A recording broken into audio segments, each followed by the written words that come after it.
जैसे ही मैंने आज डॉक्टर ईशान शिवानंद जी की book the practice of immortality का चैप्टर 13 खोला, मुझे संस्कृत का बहुत सुंदर श्लोक मिला। शक्ति चक्र संधाने विश्व संहारा, यानी कि चक्रों में ऊर्जा को एकीकृत करने पर ब्रह्मांड का अस्तित्व समाप्त हो जाता है। आगे इस चैप्टर में ईशान जी कहते हैं कि मैं अपने कमरे में बैठा खिड़की के बाहर बस स्टॉप और बाहर के पेड़ों को देख रहा था, और मैं अपने ही ख्यालों में खो गया था जब मुझे शक्तिपात प्राप्त हुआ था। वे कहते हैं कि मेरा मन बार बार मुझे शक्तिपात के पल में ले जा रहा था, और एकदम सब पक्षी उड़ गए और एक कौवा उनकी जगह आ गया। वो काँव काँव चिल्ला रहा था, मानो काक भूषुंडी अपने आप को कौवा बनने का श्राप दे रहा हो। लोगों को प्रति प्रसव के मार्गदर्शन पर ले जाने के लिए मेरे पिताजी ने मुझे कहा था, लेकिन वह अब असंभव लग रहा था। द्वारका में गाय को गोबर साफ करना इतना आसान काम था, और वह भी मुझे अब असंभव लग रहा था। अब प्रतिप्रसव के बाद मैं लोगों के भावनात्मक कचरे को साफ करने के लिए भी जिम्मेदार था। एक 15 साल का बच्चा अपने अंदर 75 साल के बुजुर्ग से भी ज़्यादा आघात लेकर जीता है, ये मैं सब देख रहा था।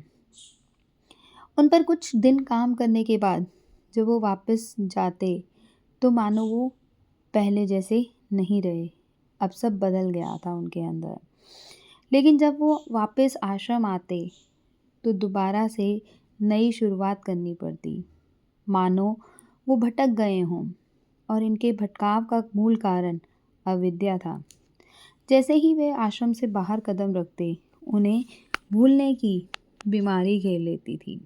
ईशान जी कहते हैं कि वो नहीं चाहते थे कि प्रतिप्रसव उन लोगों के लिए थोड़ी देर की दवा बने, बल्कि वो इसे संजीवनी की तरह बनाना चाहते थे, जो उनके साथ हमेशा के लिए रहे और हमेशा के लिए उन्हें बदल दे।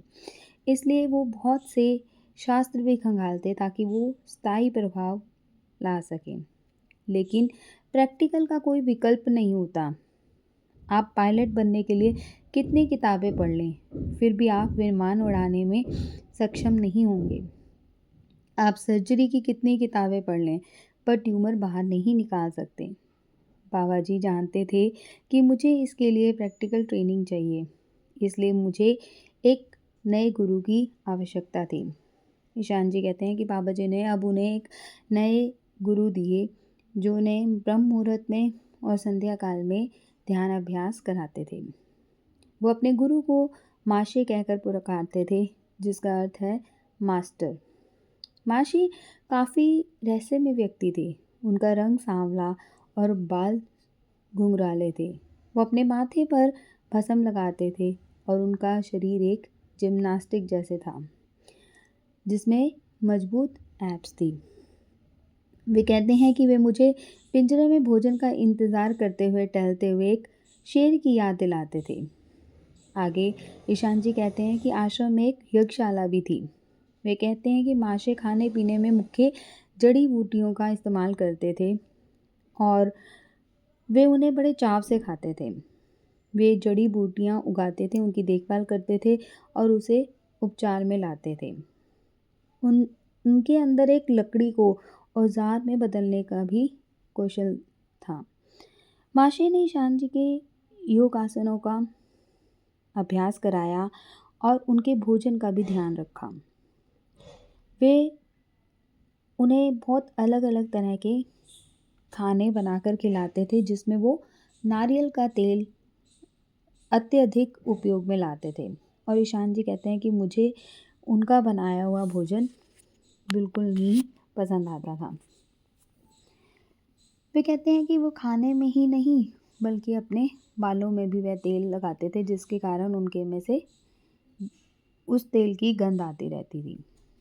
कई बार वह ईशान जी को जड़ी बूटियाँ देते, जिनमें और कई बार वो उनको उपवास करवाते।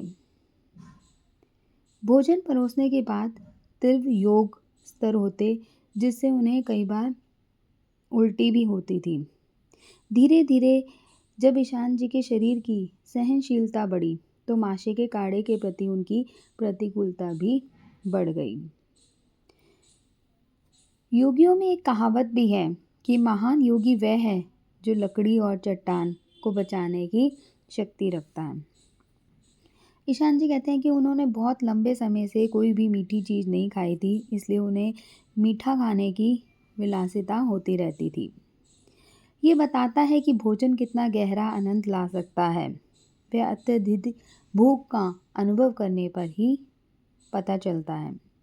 वे कहते हैं कि आश्रम में एक सबसे प्यारी दयालु लड़की जिसे पीटीएसडी था और वह एक दर्दनाक घटना का शिकार हो गई थी, जिसमें उसे पेट की समस्या, एड़न भरी हिचकी और पैनिक अटैक आया और वह बेहोश हो गई थी और उसने अपनी कॉलेज की पढ़ाई छोड़ दी थी।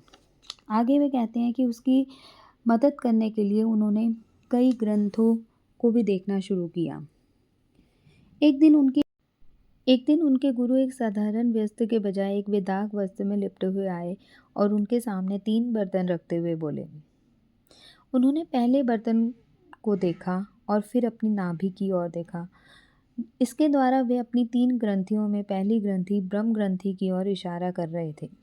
दूसरे बर्तन को छूते हुए उन्होंने अपने हृदय को छुआ, जिससे वो विष्णु ग्रंथि की ओर संकेत दे रहे थे। और तीसरे बर्तन के साथ माशे ने उस स्थान को छुआ जहाँ मेडुला ऑब्लिंगेटा मस्तिष्क से जुड़ता है और जो उन्हें रुद्र ग्रंथि के बारे में बताता है। इसके बाद माशे ने आंखें बंद कर दी और मैं उनकी सांस सुनता रहा। ईशान जी कहते हैं माशे अब 3 ग्रंथियों के माध्यम से फिर सांस लेने लगे और उन्होंने ब्रह्म ग्रंथि कहा। वे एक निश्चित पैटर्न से सांस लेने लगे। ईशान जी कहते हैं कि मेरे सामने भावनाओं का मानस पुत्र आया, जिसमें अपराध बोध, आक्रोश, शर्म थी। फिर हमने सांस बदली। माशे ने कहा, विष्णु ग्रंथि।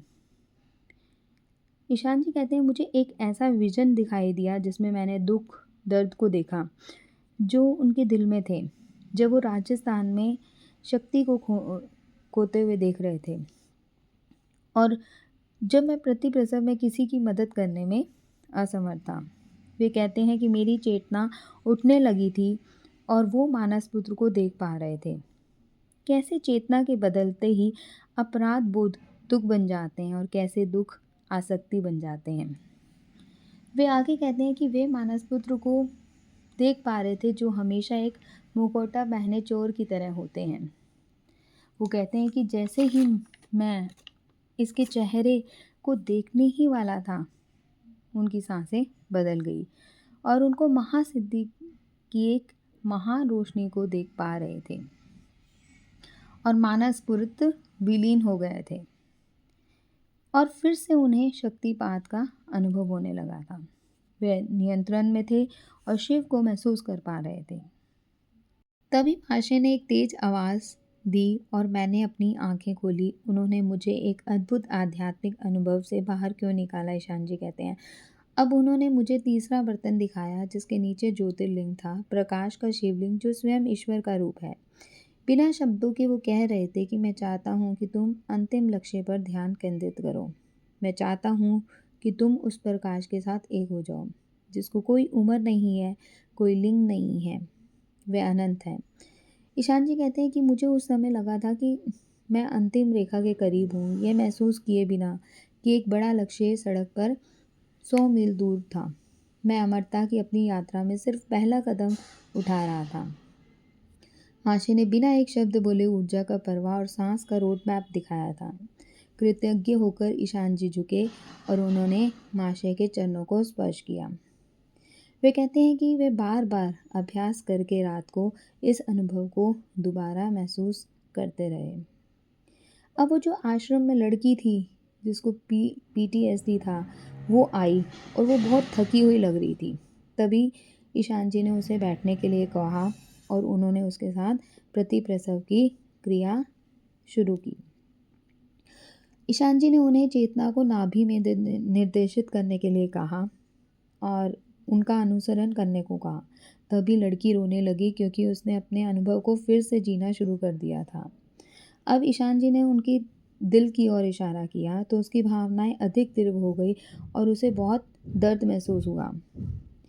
उसे ऐसे महसूस हुआ जैसे उसके दिल से हज़ारों तीर खींचे जा रहे हों, लेकिन हर सांस के साथ उसे राहत मिल रही थी।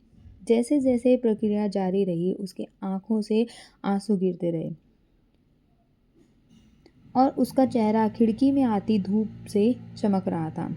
अंत में ईशान जी ने सिर की ओर इशारा किया और वहाँ शांति थी और चेहरे पर मुस्कान। तब प्रतिप्रसव पूरा होने के बाद उसने अपनी आँखें खोली। वो ठीक हो चुकी थी। उसे अब हिचकी नहीं आ रही थी और लंबे समय के बाद उसे फिर से अपने शरीर पर नियंत्रण मिल गया था। वह अपने ठीक होने का जश्न मना रही थी और बहुत खुश थी। मैंने माशे को यज्ञशाला में मेरी ओर देखते हुए देखा और ईशान जी कहते हैं कि एक छोटी-सी खींचतान के साथ वे डर गए कि आज वो उन्हें क्या करवाएँगे, लेकिन यह आनंद में डर था। ईशान जी कहते हैं कि माशे से मिलते उसके बीच में कुछ मिनट शक्तिपात और शिव के बारे में सपना देखने के लिए पर्याप्त समय था।